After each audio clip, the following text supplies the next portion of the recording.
Time Machine Teacher, and today we are doing Unit 6 of the amazing review Race to a 5 to get you ready for the AP exam. On this channel, we talk all things AP World History and World History in general. If that sounds like something you're interested in, make sure and subscribe if you haven't already, and hit that notification bell so that you don't miss a thing. Okay, grab your notebooks. Let's get started with Unit 6. First and foremost, let's talk about context. Going into Unit 6, which is 1750 to 1900, we have a lot of technological change, which is paving the way for imperialism. The Industrial Revolution happens. Remember, it starts in Great Britain and spreads throughout Europe. As new technology is created, more industrialization happens as a result, and there is more competition between industrializing states for the raw materials that they need in order to manufacture. You could say that imperialism is an effect of the Industrial Revolution because they're going around imperializing and competing for these raw materials in order to industrialize more and make more money. During this time frame, the power of the Spanish and the Portuguese also declines, while the power of Great Britain, France, and Russia increases, and the US and Japan get in on imperialism as well. In 6.1, the ideologies of imperialism are discussed. First of all, ideologies are just basically the ideas or the thoughts promoting imperialism. How do they justify it? Nationalism starts to grow during this time period where the European states want to be better than other European states. Britain loses control of the American colonies because they lose the American Revolution, and therefore they lose a lot of access to raw materials. They will imperialize all over the world. There's a saying that the sun never sets on the British Empire, which basically means that somewhere in the British Empire, the sun is always out. Like it's daytime somewhere in the British Empire. And that just shows the immense amount of colonies that Great Britain had. For example, they will spread into Australia and start penal colonies, which is a colony where they send criminals. The criminals that are sent to Australia end up forming that colony and working to build it. They also gradually take over South Asia, such as India, Myanmar, Borneo, Sri Lanka, and Singapore. They're going to have a hand in going into China and several other places throughout the world. France will also imperialize. They occupy Algeria, islands of the South Pacific, Senegal, and Indochina. Italy and Germany start imperializing around the mid-1880s. Spain had colonies in the 1500s and 1600s, but they don't really play a part in imperializing because by that time, their power had declined. Japan decides also to imperialize. Keep in mind that they have industrialized because of the Meiji Restoration, and so they're kind of on the same playing field, and they are spurred on by nationalism and wanting to get their culture out there. Their first target is Korea. However, China doesn't like their encroachment on Korea, and they fight a war with Japan called the Sino-Japanese War in 1894 to 1895. The Japanese win and take over Korea. They also take over Taiwan. There are also cultural and religious ideologies that spur on this idea of imperialism. One of those ideologies is a cultural justification for it. And we see this in Rudyard Kipling's poem, The White Man's Burden, where he says that natives are children and they need the help of the white man to go in and help them improve their culture. This was a justification used by the Europeans that they were actually going in and helping the natives. Now, once we look at imperialism a little bit closer, we see that this in fact is not true, that they were exploiting the natives for the most part and also treating them like slaves in most areas. However, this was an idea that the Europeans clung to in order to justify their going into these distant lands. Racism was also spurred on and backed up by what they said was science. This specific science was studied by phrenologists who said that the size of skulls that belonged to specific ethnic groups determined how racially superior they were. Of course, they explained that because of the size and structure of European skulls, that Europeans were superior to the natives.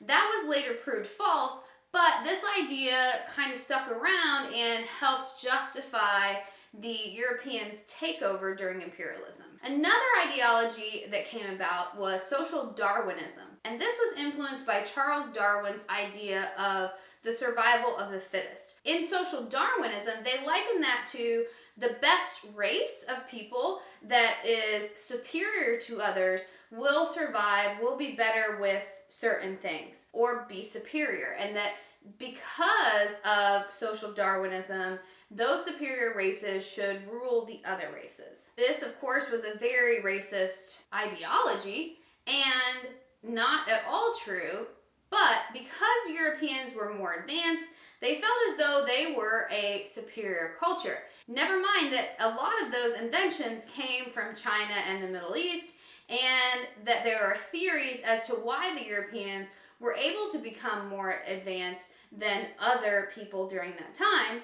Never mind all that. It's because of social Darwinism. At least that's what they adhered to. And because European cultures were superior to native cultures, that was used as justification as well. We have guns, we have swords, we have all of this that makes us more powerful than you, so therefore we are superior. That was their idea. Colonizers went in and introduced their culture as being superior to native cultures and tried to get the natives to assimilate into Western ideas by changing their language, their religion, their way of dress, education. They spread Christianity through missionaries as well as schools, which was one of their motivations for going in and imperializing. Not only are they helping the natives by bringing them technology and new things, they're also converting them to Christianity, so they're saving their souls as well. Also, of course, there's always economic motivation. Europeans were always seeking more profits and seeking places where they could set up trading posts. Some examples would be the East India Trading Company, which controlled India for the British, and the Dutch East India Trading Company, which controlled South Africa and southern South America. As the Industrial Revolution spread and progressed, more and more raw materials were needed, and therefore the competition and the economic motivation increased as well. 6.2 and 6.3 go over the processes of state expansion as well as the internal and external factors in state building. I'm going to lump those two together because they're very similar and there's several events that overlap anyway. So just to make a little bit more sense, I'm putting them together. The slave trade is abolished by the 1800s. However, what replaces that is coerced labor in many of the colonies that were imperialized. Europeans want gold, palm oil, ivory, and diamonds from Africa. At first, when they arrived in Africa, malaria was a huge problem. Remember back when the Europeans go to the New World and they spread diseases and make all the Native Americans sick? The opposite happens in Africa because the Africans mostly had immunity to European diseases because of contact with them before. However, the Europeans had never experienced malaria, and that made them very sick, and it was very hard for them to live in Africa. Eventually, quinine is discovered, which helps Europeans to be able to overcome that disease and enables them to live there for longer time frames. Another invention that helped the Europeans in Africa was the steamship. This made transportation deeper into Africa possible. In Egypt, the British decided to build the Suez Canal. This would enable them to get from the Mediterranean Sea into the Red Sea and get to India faster. And keep in mind, this had been a goal for a very long time. How can they get to India faster and more efficiently? Many of the workers who built the Suez Canal were called corvée laborers, or unpaid workers. The British also had a presence in West Africa, in what is known as modern-day Sierra Leone, Gambia, Ghana, the Gold Coast, and there they established teaching language and Western ways to the natives, as well as converting them to Christianity. The French were in Algeria. Algeria becomes a settlers colony that attracts immigrants, and they also set up trading posts there to compete with the British trading post. During this time frame is what's called the Scramble for Africa, where all of the European countries are trying to get their hands on any raw materials, any areas that they can claim in Africa. And to do this, they had what was called the Berlin Conference. This was headed up by Otto von Bismarck. His sole purpose of having this meeting was so that the Europeans wouldn't fight over where they were going to take colonies in Africa. One thing they forgot to do was invite African chiefs to the table. And as they were dividing up Africa amongst the European countries, they did not keep in mind the rival tribes of the area. So oftentimes, rival tribes were put into the same colony, which is going to cause problems down the road, like the genocide in Rwanda. There were also problems in South Africa. The Dutch had been in charge of South Africa for a while. During the Napoleonic Wars, the British take South Africa from the Dutch, but they allow the Dutch settlers who were living there, who are called the Afrikaners, to continue speaking their language. The Afrikaners, who are the Dutch settlers, or the descendants of the Dutch settlers, don't get along with the native South Africans who live there. This will cause what's called the Boer Wars. At the end of those wars, the British forced the Afrikaners and the native South Africans out of the area into concentration camps that are segregated. During this time as well, millions were displaced from their farms, a very bad time in South Africa. Belgium controlled the Congo. At the beginning, King Leopold ruled. And he ruled with an iron fist, which means that he ruled so harshly that many, many natives died under his commands and his laws that he placed on the Congo. It was so harsh, in fact, that the British government ends up taking over from him and not allowing him to rule anymore. King Leopold does use the profits from imperialism to industrialize Belgium. So basically, they industrialized their country on the backs of the natives of the Congo. The term slave was not used anymore. However, the Congolese were definitely treated as slaves. It is thought that around 8 million lost their lives during King Leopold's rule of the Congo. Modern-day Ethiopia and Liberia remained independent during this time, while the rest of Africa is imperialized. On to imperialism in South Asia. The French are kicked out of South Asia after losing the 7 Years' War, aka the French and Indian War, and the British move in. When the British move into India, they start recruiting Indian natives for the military. They're called sepoys. In 1857, the sepoys rebel against the British. They were upset because the gun cartridges were greased with animal fat, and therefore, in order to load your gun, you had to rip it off with your mouth and get the animal fat within your body.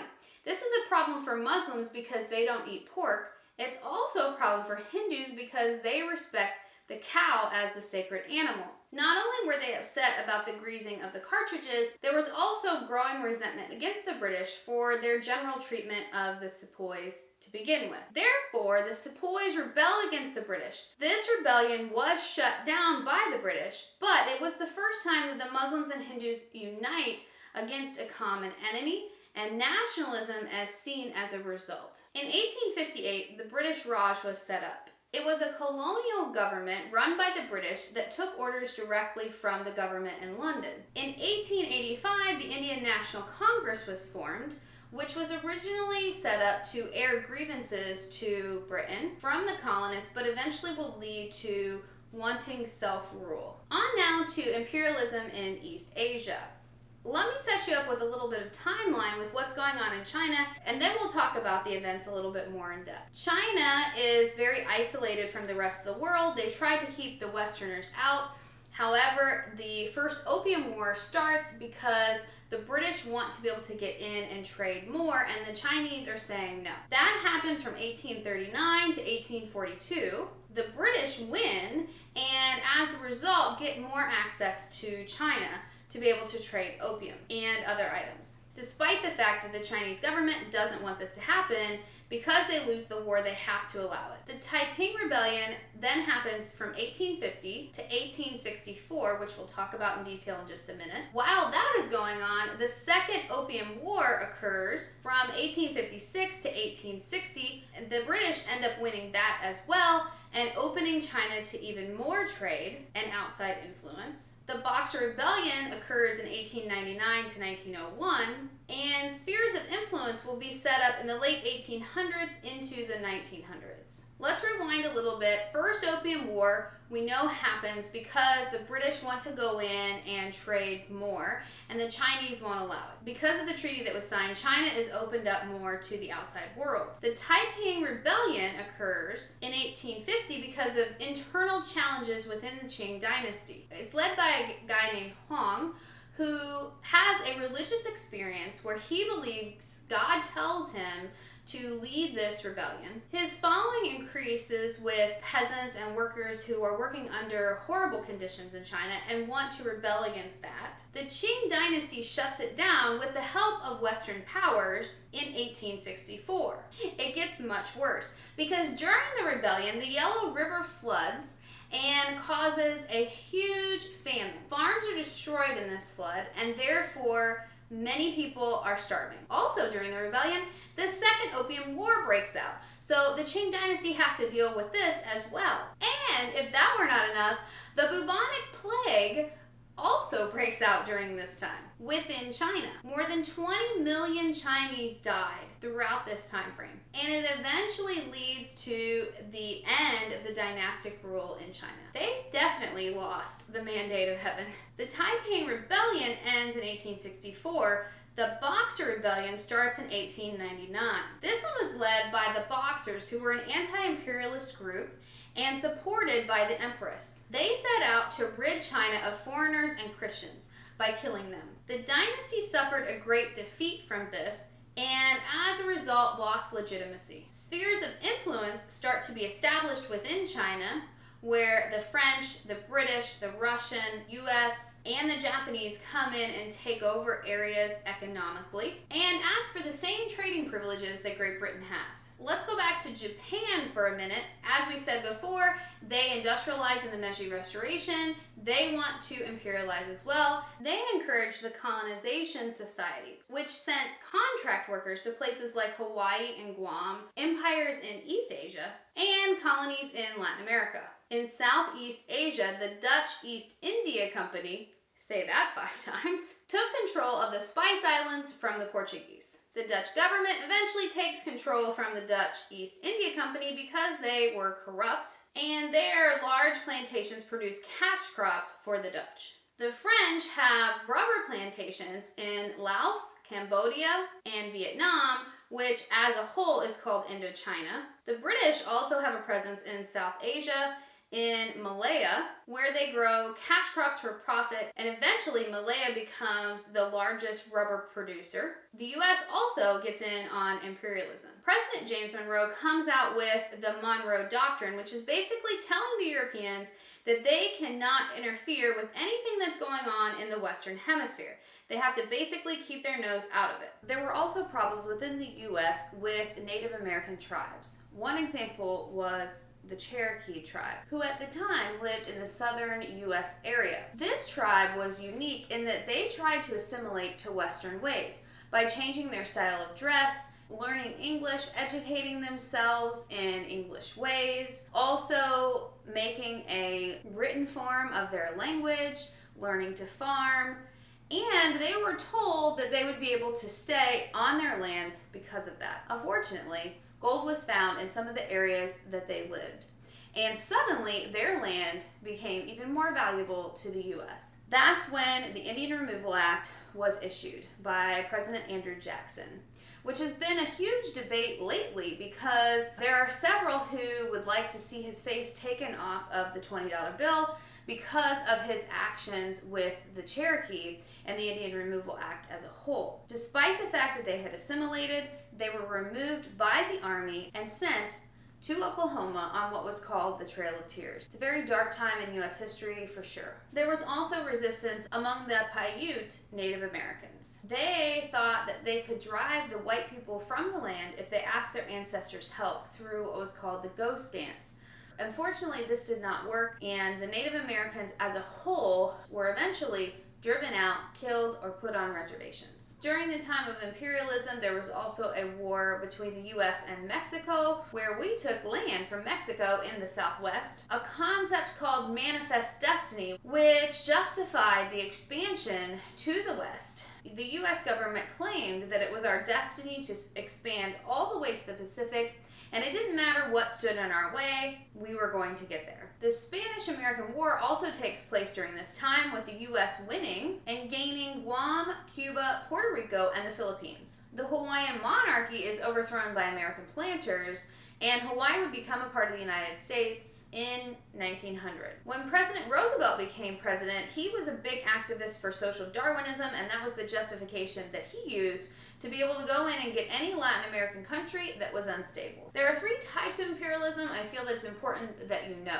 Number 1, a state-run colony. One example of this would be the Belgium Congo. In a state-run colony, Western ways replace native ways. They usually justify it by saying they're helping the natives, but the results are usually exploitation, loss of native culture, creation of new social classes, and the rule of government through Western policies. Number 2, a settler colony. An example of this would be British South Africa. The characteristics of this is that the imperializing nation would come in and control and use the land in the colony. Settlers coming in would remove the indigenous population or replace them. The results of this usually led to loss of land, sometimes genocide, the spread of disease, forced conversion of the natives to Western ideals, and natives driven into poverty. And the third type is economic domination. An example of this is Britain going into China. In this category, raw materials are exploited, low wages are paid, local government is weakened but still allowed to maintain some control. There is usually social destabilization, which is based on economic exploitation. Because cash crops are normally grown in order to benefit the imperializing country, monocultures come into existence, which means that only one crop is grown, which then leads to a lack of agricultural diversity, soil depletion, and damage to the environment. Russians also expanded during this time frame. We talked briefly in the last unit about how Ivan the Terrible expanded for the fur trade during his reign. Catherine the Great will also expand. She reigns from 1762 to 1796. During her reign, she annexes half of Poland and takes some of the Ottoman Empire as well. The life for the peasants during her reign is deplorable. Pugachev forms a rebellion to go up against her. Unfortunately, that is shut down by Catherine the Great's troops. After her reign in the 1800s, Russia continues to expand and competes with Great Britain for Afghanistan. They also go into China, and they end up with a part of Manchuria. Other resistance includes the Tupac Rebellion. This takes place in Latin America, and he is eventually rounded up and executed with his family for rebelling against the government there. In 1863, Napoleon works with conservative Mexicans to overthrow the government and place Maximilian as an emperor. Napoleon started to imperialize Mexico through that time, but in 1867, Maximilian was overthrown and executed. In South Asia, we have the internal challenge of the Sepoy Rebellion in India, which we discussed earlier in this video. Southeast Asia also sees its share of rebellions, specifically in the Philippines. Jose Rizal is an educated reformer in the Philippines, and he starts the Philippine League. The Spanish fear this and arrested him. Revolts break out, which starts the Philippine Revolution. In 1898, the Spanish-American War breaks out. The Americans win and are given the Philippines. And then the Philippine-American War breaks out because the Filipinos want their independence. The Americans win that war, but struggles will continue for independence until they finally get it in 1906. Australia and New Zealand also have problems because of their native people there. In Australia, the native people are known as Aboriginal people. This is one of the oldest continual cultures on Earth. When the penal colonies are set up by the British, this disturbs the Aboriginal environment, and thousands of them are killed during that time. In New Zealand, the Maori Wars break out with the indigenous people there. They don't want the settlers to take any more of their land, but by the 1900s, most of the Maori are driven from their land. African resistance is also present during this time. By the end of World War I, there's a concept known as Pan-Africanism, where all educated Africans look at themselves as having the same identity and nationalism. And they try to work together in order to get imperializing nations out of Africa. The Hausa people rebelled against the British by killing their animals and by burning their crops in hopes that their ancestors would drive the British out of the land. The British were not thrown out, and a large famine occurred, killing many. The Zulu also went to war with the British, but they were defeated, and their land became British South Africa. In West Africa, Samori Toure went to war with the French. After fighting with the French for several years, he was eventually sent into exile.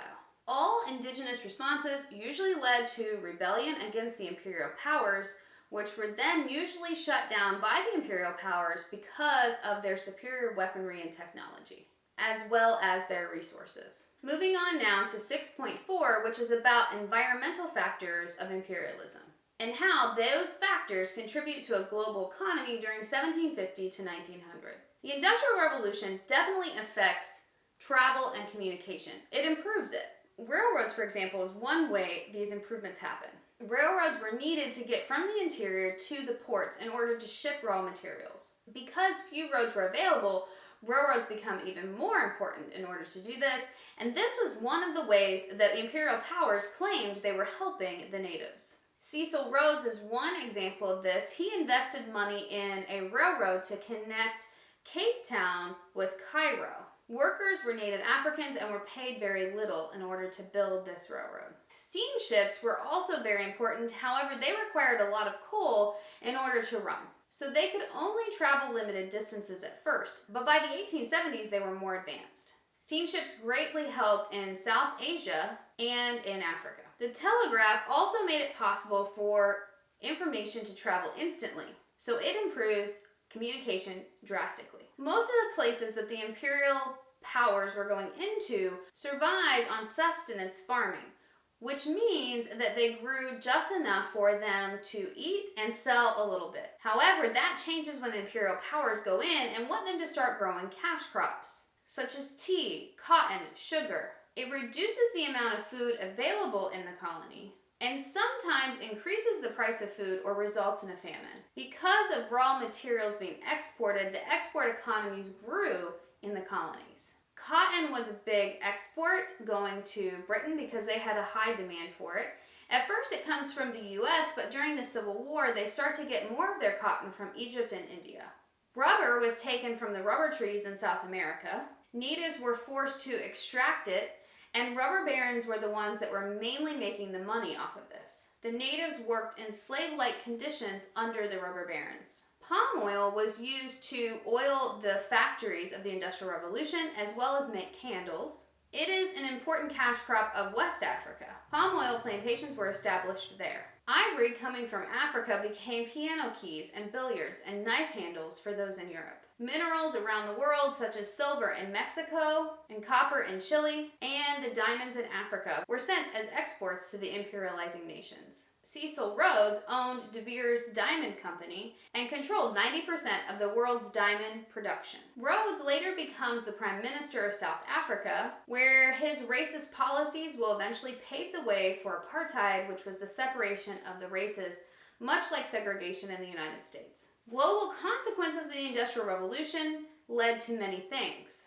Urban population grows. The demand for food increases as farmers switch to farming cash crops mostly, which will then lead to monocultures, deforestation, and the nutrient depletion of the soil. 6.5 covers economic imperialism. This happens when foreign businessmen invest in the colonial economies. We already discussed that economic factors of imperialism were the want of raw materials, and that oftentimes the resources and the people are exploited. An example of economic imperialism is Great Britain going into China. They take access and power through the Opium Wars, which was also discussed earlier in the video. Economic imperialism also takes place in Africa, where it creates an unequal trade structure and made Africans very dependent on Europeans. Growing too many cash crops caused food prices to rise and famines to happen as well. Economic imperialism in Latin America occurred through the United States and Great Britain. The United States had money to invest from the Second Industrial Revolution, and that's when they started going into Latin America to invest that money. Great Britain also invested in building railroads in Argentina, as well as invested in ranches of Argentina. Mining in Chile increased, and the amount of rubber coming from Brazil also increased. In Central America, there were many politically unstable areas, and the exploitation of limited resources such as bananas and minerals began. These were called banana republics. 6.6 covers environmental and economic forces of migration. There are several push and pull factors that cause people to migrate throughout the world during this time. Laborers were needed on plantations. Laborers from India went to British colonies. Chinese often went to California as well as British Malaya. The Japanese sent people to Hawaii, Peru, Cuba to work on plantations there. The slave trade had been abolished, but coerced labor replaces it. And that comes in several forms, sometimes in the form of indentured servants, where there's a certain amount of time that the servant works off his indenture or her indenture.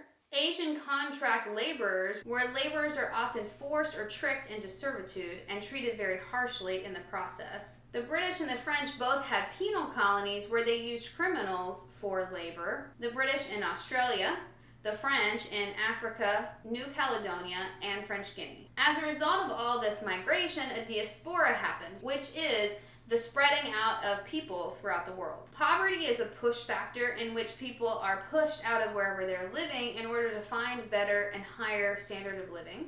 An example would be the poverty in India leads to many leaving as indentured servants. Another example would be the Chinese going to the US for the gold rush. Most of those going were illiterate and landless peasants, and many left during the Taiping Rebellion, which was another push factor to get out of there. The Irish sometimes left because of political reasons, as well as the potato famine, which destroyed the potato crop and led to famine. There was also a lot of migration to settler colonies. Those who went to live in the colonies were mostly there to govern or be in the military. Some were also technical experts that helped to build infrastructure within the colonies. British investors migrated to Argentina for more opportunities. The Japanese Colonization Society is another example of migrating to settler colonies. Unfortunately, there were tensions between those who migrated and those who were already there. For example, in the US, there was a lot of tension against the Chinese, the Japanese, and sometimes the Irish during different periods of immigration. In 6.7, we see how and why immigration affects society. There are for sure changes in the home society. Most of the people who are migrating are males, leaving females at home. Sometimes another male in the family would come and take over in that area, or the females would sometimes jump into the male role as well. Usually the male who was leaving would send money back home in order to try and improve the lives of those back home. There were also effects on receiving societies. Ethnic enclaves start up in the receiving societies, which are parts of town that an ethnic community would form. For example, Chinatown or Little Italy. It felt more like home for them to live together, and it was more comfortable since they knew the language. They also brought with them their culture and their traditions, which mixed into the receiving society. Gandhi lived in South Africa for a while, where he fought against discrimination there because he didn't like how the British were treating the Indians. When he later returns to India, he will continue that work towards trying to get independence for the Indians. There were also systems in place that would enable your family to work together. For example, Indians in Southeast Asia worked on the Kangani system, which put whole families together working on plantations. Irish enclaves were in the northern United States. Many Irish would come over and work in the factories or help to build the canals. Some single Irish women also came over looking for work and husbands, and usually ended up working as domestic servants or sometimes in the factories. They also brought with them their holidays and culture. Italians in Argentina were pull factor, to Argentina by the opportunities there. They were paid higher wages than in Italy, and there was a lower cost of living, which is a huge pull factor. As we discussed earlier, prejudice and discrimination occurred. In the US, regulations were passed against immigration. In 1879, they were prevented from getting jobs, and they were encouraged to live in segregated towns. In 1882, the Chinese Exclusion Act was passed, which banned the immigration of the Chinese into the United States. Some began to work in Mexico, where they were welcomed to work on the railroad and in the mines there. The US was not the only place that this happened. Australia passed a Chinese Act in 1885, which limited the number of Chinese immigrants. And during that time, some Chinese miners were attacked by white miners. In 1901, the White Australia policy was passed to preserve white Australia and wasn't lifted until the 1970s. 6.8 discusses causation of imperialism, specifically effects. Industrial production increases because of automation, the assembly line, interchangeable parts, and specialization of labor. All of these things improve efficiency in production, as well as increased output. The standard of living slowly increases. The wages also slowly increase. However, the distribution of wealth becomes more obvious. Because of production increasing, there are too many goods to sell on the domestic market, and the exporting market increases, which leads to more international trade. And that wraps up Unit 6 of the amazing review Race to a 5. Thank you so much for watching, and stick around for the outtakes. I'll see you next time. As I said before, as the Industrial Revolution, this made the rivers navigable in Southeast Asia. The dust in Southeast Asia, oh my gosh,